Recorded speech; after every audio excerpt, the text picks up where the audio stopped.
पर खड़े उस व्यक्ति को लाभ कैसे पहुंच सकता है कि हमारा किसान हो, पशुपालक हो, मजदूर हो, हम उसकी चिंता करते हैं। हमारे प्रधानमंत्री जी कहते हैं देश के अंदर 4 जातियां हैं, युवा, महिला, किसान और मजदूर। किसान और पशुपालक, मजदूर वो हमारी 4 जातियां हैं। और मैं इसलिए आप सभी से कहना चाहता हूं मेरे मित्रों, हमारी सरकार इसे मूल में लेकर के काम कर रही है। हम चाहते हैं कि हमारा किसान उन्नत खेती करे।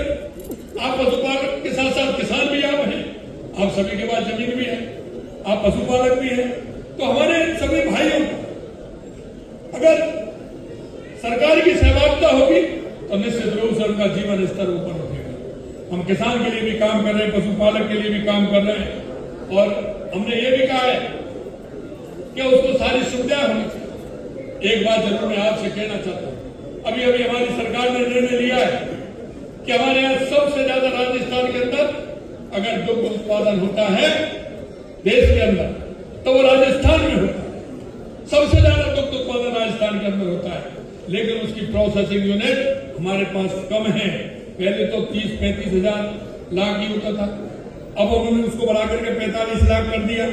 हम आगे चाहते हैं उसको कि वो 65 लाख हमारा अगले साल तक हो और आने वाले समय में 85 लाख और 90 लाख लीटर का हम उपयोग कर सके और उसका उपयोग करते हुए हम राजस्थान की जनता को कर सके। इसलिए हमने हमारे जो दुग्ध संयंत्र है उनको भी हमने बढ़ाने का काम किया है। जो 50,000 का था उसको 1 लाख का, 1 लाख का था उसको 1.5 लाख का, 1.5 लाख का था उसको 2 लाख का, उसको भी हम बढ़ा रहे हैं।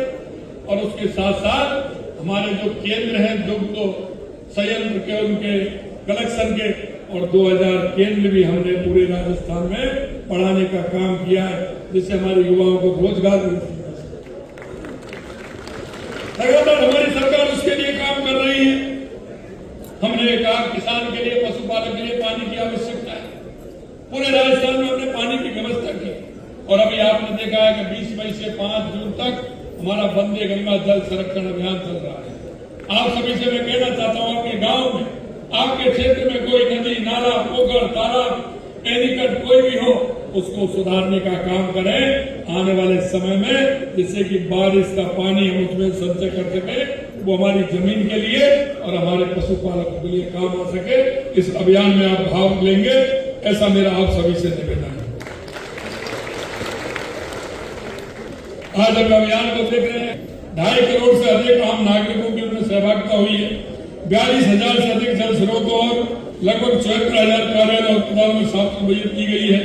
आपसे आग्रह करना चाहता हूं कि इस अभियान में भाग लें और भाग लेते हुए इस अभियान को और आगे बढ़ाएं, जिससे उस पानी का उपयोग हम कर सकें। मेरे भाइयों, पानी का कोई विकल्प नहीं, हमें हमारे पानी को बचाना है, हमें पानी को एकीकृत करना है। इसलिए हमें वंदे गंगा जल संरक्षण अभियान में भी भाग लेना। आने वाले जुलाई के महीने में एक पेड़ मां के नाम माननीय प्रधानमंत्री जी का हम सबको उनके नेतृत्व में हम काम कर रहे हैं। पर्यावरण को बचाना है। आने वाले समय में आपको एक पेड़ मां के नाम लगाते हुए हमारे पर्यावरण को भी बचाना है और इसमें हम सभी को सहभागिता के रूप में काम करना है। हर व्यक्ति को अपनी माता के नाम हर साल पेड़ लगाएंगे तो निश्चित रूप से राजस्थान की यह धरा जो मरधरा है ये हम कर रहे हैं। अंत में एक बात तो हमारे प्रधानमंत्री जी कहते हैं, अगर हमारी महिलाओं का उत्थान होगा तो हमारे प्रदेश और हमारे देश का उत्थान होगा, हमारे गांव का उत्थान होगा। लगातार हम महिला शिक्षा के लिए काम कर रहे हैं, लखपति दीदी के लिए काम कर रहे हैं और हम चाहेंगे कि हमारी माता बहनें आगे आएंगी, हमारी बेटियों को अच्छी शिक्षा मिलेगी, आत्मनिर्भर बनने का अवसर मिलेगा तो हमारी अर्थव्यवस्था सुधरेगी। और हम चाहते हैं कि हमारी बहनें शिक्षित, स्वावलंबी और सशक्त बने, इसके लिए हम काम कर रहे हैं। और लखपति दीदी हमारी, आप देख रहे हो लखपति दीदी हमारी कितना अच्छा काम कर रही है। पहले हम उनको 1 लाख रुपए देते थे 2.5% ब्याज पर, अब हमने उनको भी बढ़ा दिया 1.5 लाख रुपए और 1.5% पर हम पैसा देते हैं, जिससे कि अच्छा हर क्षेत्र में लगातार हमारी सरकार काम कर रही है। और मैं कहना चाहता हूं, आपने एक बात रखी है मेरे सामने ये बहुत आवश्यक है। माता अहिल्याबाई होलकर ने कहा कि अगर सभी बातों का जवाब है तो वो है शिक्षा। और आज मैं आप सभी से आह्वान करना चाहता हूं, हमारे बेटों को भी पढ़ाएं, हमारी बेटियों को भी पढ़ाएं। हमारे देश के यशस्वी प्रधानमंत्री नरेंद्र मोदी जी ने जब प्रधानमंत्री बने थे 2014 के अंदर जब आह्वान किया था कि उन्होंने देखा कि जब तक हमारी मातृशक्ति आगे नहीं बढ़ेगी तब तक हमारा देश आगे नहीं बढ़ेगा, और कुरीतियों को भी समाप्त करने का काम।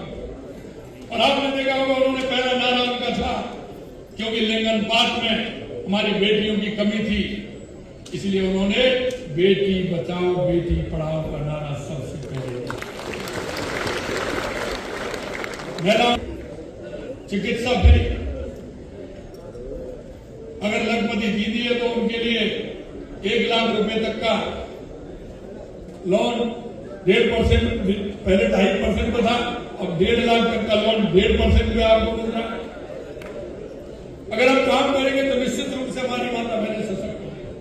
और आज भी आपसे मैं कहूंगा कि मां अहिल्याबाई के आदर्शों का असली अनुसरण और यही विकसित भारत हमारा शिक्षा का केंद्र है। हम हमारी माता बहनों को, बेटियों को शिक्षा देने का काम करेंगे, उनको आगे बढ़ाने का काम करें। लास्ट में यही कि आपने जो मेरे सामने भाई दुष्यंत जी ने मांग रखी है, इनसे चर्चा हुई थी, इन्होंने कहा था, लेकिन मेरा भी उसमें एक सुझाव है।